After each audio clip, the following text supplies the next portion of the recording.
Welcome back everyone to another video. My name is Omega and today's video will be the scaling of the criminally underrated protagonist Natsu Dragneel to see where he truly scales. Since there has been like major downplay on the series itself, all credit will be linked in the description below. Now, while I do hate the series in terms of characterization and development through the series, Natsu is a very powerful individual on his own. He barely even needs help through the series and mostly wins his own fights. But why is that? Well, before we take into a look at his scaling, let's go over his source of said strength. Just get it over with, you know, like. So, as it said in the manga, Natsu's source of magic comes from his emotions. As it stated, your emotions translate directly into magic power. As this is an ancient type of magic he is using, which explains like why he's getting more powerful from the in emotional drive. He's getting more powerful from the emotional drive, basically. On top of this, he has other ways that can boost his power, such as more flames he eats, the greater his destructive power. Or that fact, all Dragon Slayers can not only recover from eating an element, but also gain an extra boost in power. So he gets like a 2 times energy. You say that. Now, of course, Natsu can't continue using this forever. He has to replenish his fuel tank in order to continue using magic. Otherwise, he'll be too tired to even use his flames. As you know, this will be a major thing later on. As you can see here, Virgil has something called a vessel within themselves that limits the amount of magic power they possess. They need the atmosphere itself to replenish that energy. So basically, if they just like catch that breath, that's basically what I'm saying. If they can just catch that breath, they just be good as new. So yeah. But either way, Natsu can replenish this by eating fire. But that's not the only thing he can use, because technically he could eat any type of energy if he wanted to. As you can see here, he's eating fuck it. He's eating the magical shit, okay? He's eating magical shit that has like all sorts of power, right? Not just flame. It says like what does he think he could power up with any magical power, even if it isn't fire? So yes, he could just eat it, but yes, it's poisonous to him. You can see it's like very poisonous to him, but he just gets over it. Cause plot, you know, power, friendship, shit. Anyway, the man who even ate lightning, you know, an element hotter than fire. While this is a less impressive thing than eating all types of magic power, it solidifies that the argument that Natsu can eat any type of energy he wishes, but this afterwards can make Natsu sick. See right here, he ate lightning. He ate fucking lightning. He ate any fucking element. And it says right here, this has happened before. Back then, when it was Laxus lightning that he ate. So he shouldn't eat other magic powers but fire, huh? Well, magic power isn't actually edible though. So yeah, he did get sick. So yeah, I think he got over this. So I don't know, honestly. So how hot is Natsu's flames? Let's go how hot he is. Envil, who is the chief staff of the Empire, I'm not gonna fucking pronounce that name, and will know is that everything that is the Spriggan 12. Yeah, the Spriggan 12 was capable of. And he states that Natsu was the only person capable of melting his ice magic, which will make peak base Natsu's fire hotter than Wall's magic confinement fusion, which is said to be the same as real life magnetic confinement fusion, which produces to temperatures of 200 million degrees Celsius. As y'all can see here, it says right there about the magic confinement fusion. Pause the video if y'all haven't seen it, but it says it right there. So basically, Natsu's flames are far above 200 million degrees, which is hotter than the sun itself. And on top of that, Natsu has immunity to flames. So anything temperature-wise that's not close to being hotter than plasma, which is impossible, then it's not harming Natsu. So yeah, it's basically saying, yeah, get rid of fucking burn. Natsu, he's basically immune to all fires. It says right here, fire doesn't work on Natsu. Says it again. Dragon scales dissolves fire, transform the body to give the aspects of a dragon's body. Now that we're done with Natsu's power system, let's finally talk about his scaling. So early in series scale, Urza states that basically Natsu is on par with her, stating that him at full power may even surpass her own. And yep, it says right here. And she even says her like, you could pass my power, power, friendship, whatever. And then she, for the same context, same Urza who views destroying the moon as a simple matter, right? And the whole making the atmosphere tremble thing is like, it's a man thing. But yeah, her saying destroying the moon is a simple matter make her obviously like what? Like moon level. You could say moon level, but let's just hold on from that, right? Now it's mentioned that she was able to surpass dimensional boundaries, and Natsu's power surpasses this. And she's power surpasses that. So it's superior to Altair, who is capable of producing an infinite amount of parallel worlds, known as futures, and which she sends towards Natsu, and Natsu in base form can tank this and even shower them with a punch. And you can see here, yes, create infinite futures. All these crystal balls contain the different possible future parallel universes, and Natsu was able to tank this. And you could even say this even in the actual fucking kanji. So if people say, "Oh, but the kanji, did the original kanji say that?" Yes, it says right here, manipulate infinite futures, parallel worlds. These are universes, context universes, and she's able to do this. So yes, those are actual universes within them. And in the anime, Natsu was able to punch them and shatter it, so it could be easily uni plus AP. So like base form Natsu. So in conclusion, early series Natsu scaled to moon level, the planetary, on par with, because he's on par or surpass Urza power. Uni to likely low multiversal surpasses Urza, who can surpass dimensional boundaries, and stronger than Altair, who create infinite parallel universes. Now we're moving on to 7-year time skip. And by the author statement, the affected characters were no stronger after than it was before the time skip than they were in suspended animation. However, some characters, including Natsu, also boosted their potential magic abilities by allowing them to draw on deeper power reserves. Yep. Oh my god, this is a long one. Jesus Christ. So basically they had a second vessel within them, so they able to draw out more power, their potential power. So it's called a second origin or whatever. So yeah, it's just a long explanation. Did you just know after the 7-year time skip, everybody else got stronger except for the fairy tale. Yeah. So you could say like any feats they going from here is just like it's just stacked up on there. This means during the suspended animation and being stuck with that 7 years, they did not get any stronger, but they unlocked their latent potential. Now, after the time scale, he unlocks the second origin, which allows the dormant magic power within someone to be used.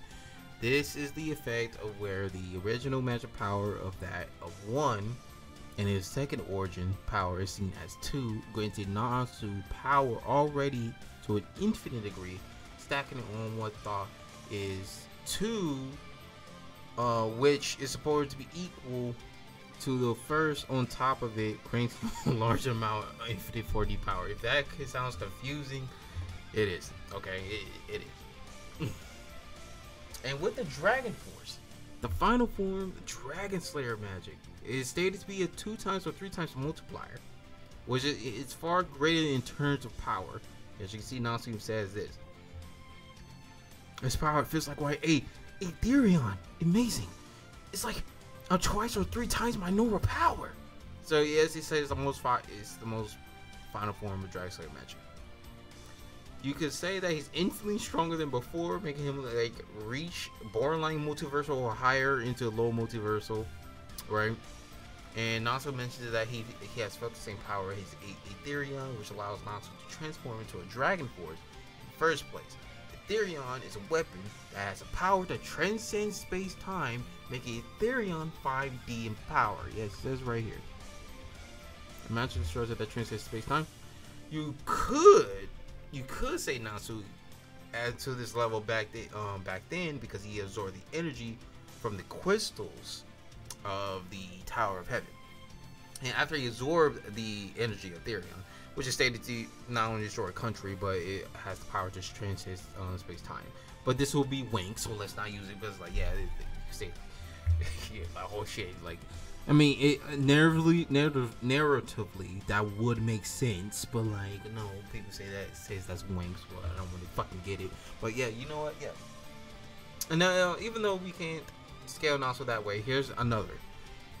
There was also the fact that Natsu was able to overpower Zero, who was stated that Phoenix can rival his power. It stated that the Phoenix can rival his power, and Natsu in base form was able to fight and damage him, which scales both of them to solar system levels of power. Like, if you really don't know what I'm talking about, I'm going to show you. So right here, destroying planets in Fairy Tail. So as you see here, the calculations here gets them around like solar system level. So yeah, you can say solar system level Natsu. So yeah, you can see here, pause it. You guys want to see the math, bam, boom. So Zeref would be definitely solar system level, and he was able to overpower Zeref. And this is the Zeref base form, by the way, and Natsu was able to fight him. So you just definitely say that he's like solar system level power here, and that is not bad. Now, towards the end of the series, Natsu was able to fight and defeat Fairy Heart Zero, who states that upon awakening his Fairy Heart state, now he now has unlimited and infinite magic power, and its power is stated to shoot Ethereon infinite number of times since it has no limits. Yep. And Natsu was able to fight him, so you can see Natsu is actually fighting against this character. Unlimited magic power, the power of time itself, the power of a god, and Natsu was able to defeat him. The fact that Natsu was able to defeat Fairy Heart Zero without Dragon Force, and this will clearly be in base form, will speak itself as to how strong Natsu was before facing against Agnologia. To understand what I'm talking about, let's see how strong Fairy Heart Zero was. So, when I said this power is stated to shoot Ethereon an infinite number of times since it has no limits, it's literally stated that the Fairy Heart has no limits to its power for what it can do, especially when it comes to time and space. The fact that it can shoot an infinite number of times means that the Ethereon has its limits despite having a power that transcends space-time.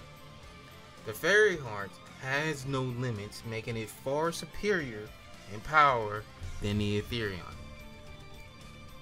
As you can see here. And Zero said in this power he is soon to be beyond the Ethereon. As he said, it's a limitless eternal power and is the pinnacle of all magic. You could place him to 60 tiering or likely higher. So since Natsu is able to not only burn the Zero's infinite magic, but defeat Zero, placing Natsu to 60, which is complex multiversal, which is, yo, that's a big boost of power right there. It's just like, yeah, you know, Fairy Tail is bullshitting, but you know, it's a big boost of power. Now for the final scale. No, we're not done yet. Now I don't think he scales to Agnologia. No, he doesn't. I know, he does not scale to Agnologia. Let's get that out of the way in this video, okay? He does not scale to Agnologia. Okay, I don't care what anybody fucking says. No, he doesn't. He needed help, bro. Like, what the fuck? Does not count as a win for Natsu. Like, he needed everyone's power, not just his own. So, no. Not alone. He doesn't scale to Agnologia. Even in the sequel, they even made fun of it. It's like, yo, you needed help being Agnologia. You needed help. Even Natsu admitted himself, I needed help. So get that out of your heads right now. This was only at the time, but I understand what I'm talking about. To understand what I'm talking about, let's take a look at Agnologia and where he scales. Now, this is going to be credit to Chronicler, who I'd like to give out a shout out for, and link in the script, link to his video explaining fairy tale scaling. So, is it still up? No, he privated the video. Okay, so yeah, he privated his video, but this is where it all came from. So this is going on to Chronicler. So, created by Agnologia after consuming the space between time, he created a rift. The rift between time, or time rift, is conceptual power source, described to be the magic of nothingness. This is a power that is described to be similar to that of a concept born from the distortion of the concept of time, as is stated to be a true void, where not even the likes of Agnologia are capable of existing. This void gave birth to the rift in space and time, which is described to be a passageway, and basically passageway in between space and time. Another thing about the space between time is the fact that it's not only a concept but a true void, a completely empty space, meaning there is absolutely nothing there, no dimensionality, no time, nothing exists there. As you can see here, bam, it's between time, normal forward time, or perhaps a concept. That concept of time up there is preparing itself.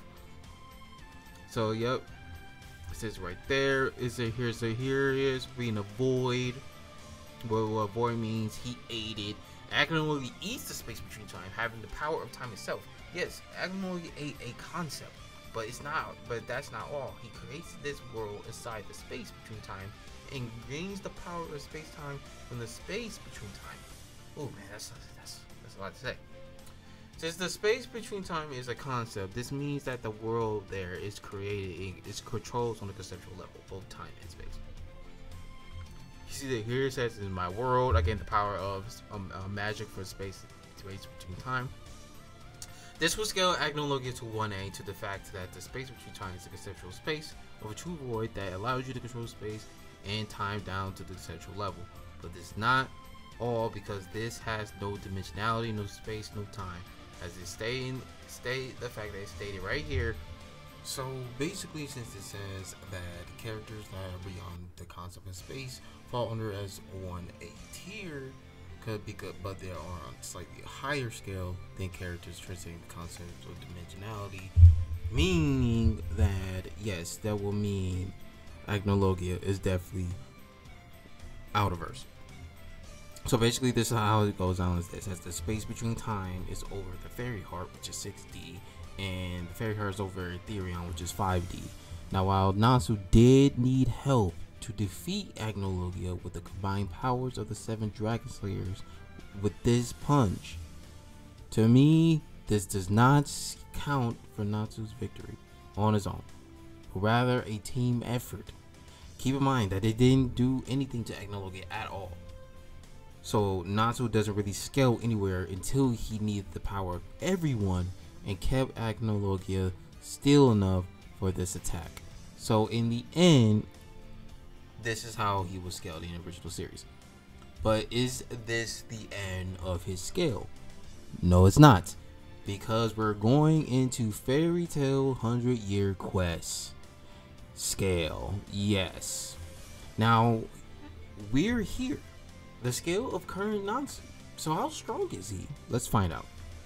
So to start things off in the series plot, Natsu and his friends need to go on a 100 years quest, in which they must find the 5 dragon gods, creatures that are just as powerful as Agnologia. Yes, they even says it here. They have to seal the 5 dragon gods, and every one of them is at least as strong as Agnologia. It says it here, even in right here again, stated again, those beasts are said to have the same power or strength as Agnologia, even though Roz is poisonous, meaning that the dragon gods equals to Agnologia's power, making them all 1A in power as well. No, they grew they grew to surpass Agnologia. As it stated right here, our powers eventually grew and surpassed that of the dragon we fear so much.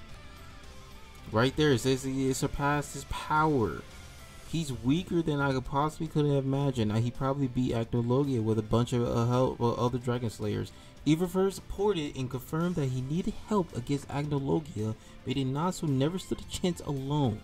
Since these dragon gods are surpassed Agnologia, both in strength and power, they prove too much to handle in the current state. So you see, Natsu got one shot right here. Natsu's fire got extinguished just by water. Yeah, by this water god. And it's even stated like, look at him, that's not even his normal power. That's only half of it. He's only using half of his power, and Natsu got fucking one shotted. Everybody's shivering in their boots.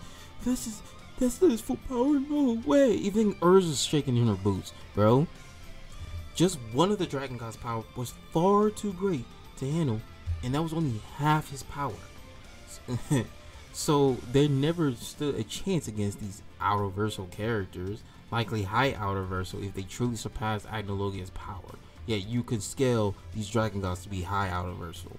Now, it's even stated here by the narrative, Fairy Tail is struggling to fight against the attack from the Berserk Water God Dragon and his overwhelming power. Here, right here, he says, "Oh, your emotions are amplifying your power, it seems. Use that against Mercrophobe, yeah, whatever that says."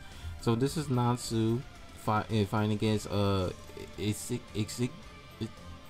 Insignia, wherever his name is, right? Which is the fire dragon god and the son of Igneel, right? He's like, I bet you're wondering where I'm going with this. Well, many chapters later, Natsu finally is able to get the upper hand and eventually beat a dragon god. So he wasn't universal yet, but he does get there eventually. Now, although he was weakened, we can only assume he was only slightly, slightly nerfed, right? He said, my god, he may have somewhat weakened my magic, but it's still powerful enough to kill you. So yeah, it's somewhat weakened him. It weakened him to the point that Natsu can actually see his attacks. So like, yeah, it's kind of a little bit of a nerf, but it was still overwhelmed for Natsu. Like he still got overwhelmed. Look at this shit. He still got overwhelmed. Look at that. It was still too much. But, and this is only until Natsu went to Dragon Force, he eventually one-shot the Wood Dragon God. He went into Dragon Force and proceeded to one-shot him. The Wood God even questions his flames will even burn the world. Yes, he said, "Will your flames will burn the world?" And it even says here, most of my power was lost while Alderaan did not awaken completely, and he wasn't at his original power. It was revealed that he wasn't even at his original power, nor it was fully awakened. Further confirmed that Natsu did beat Wood God, but he was slightly weakened. So in conclusion, let's sum up Natsu scaling. So he was scaled to outer versal to higher, or high outer versal, right? To defeat a dragon god that is not only as strong as Agnologia, but surpasses him in terms of power despite being slightly weakened. So yeah, that's the outer versal Natsu. So what about speed? Okay, so let's get speed out of the way. It says here that that this must be magic power deficiency. Losing a huge amount of magical power at once causes the entire body physical strength to suffer. So first off, is the explanation of how magic power equals physical strength. So if you lose a huge deal of magic power, it will take a toll on your body. So we can safely assume that magic power can even amp one's physical prowess. As you can see here, Natsu was able to punch so fast that Lucy has seen that it was like a flash of light, or you can see his light. During the battle against Gajil, it is stated that he was punching so fast that it was perceived as light by Lucy. But keep in mind, Natsu was low on power. Yes, he was low on power. It says right here, he's like he'll be pulling his punches. And it says he uses all his magic power. If only Natsu could eat flames, he would never lose. And it says after eating flames, Natsu will gain full power back and prove superior to the likes of Gajil, making Natsu easily FTL plus, as you can see right here. He's back at full power. Now, of course, since you can imp your speed with magic power, you can safely, upon unlocking the second origin, Natsu has that can even be much higher to FTL plus, right? But if you want to go with that, so there's also another thing. Natsu was able to dodge a laser, yes, from the White Dragon Slayer. Now, of course, this is much faster than his previous counterpart, but he's able to dodge lasers from Sting, a Dragon Slayer who could use light magic. And as you can see, these blades of light, these are blades of light, and these characters is able to react to light speed attacks. He says blades of light, and they're able to react to it. In the same light attacks, he gets to eat them. He eat them even at faster than light speed. So you can easily eat them at faster light speeds. Light stuff does not work on him. Light and white stuff doesn't work on him. It's stated that light doesn't work on him. It's consistent that he is light speed and uses Dragon Force, which is 3 times to 4 times multiplier, which is FTL plus Sting. But Natsu and base beat the dog shit out of both Sting and Rose by himself. Even with Dragon Force, they stood no chance against Natsu. So Natsu is casually FTL plus far higher with Dragon Force. And now Natsu can even move and stop time. Yeah, but this is more likely of a hacks thing, so we're going to straight up ignore that, right? So the whole thing, him being inaccessible speed, nah, we're not going to even say that. That's just like more of a hacks thing. Like he's like not, yeah, that's more of a hacks thing. Sorry.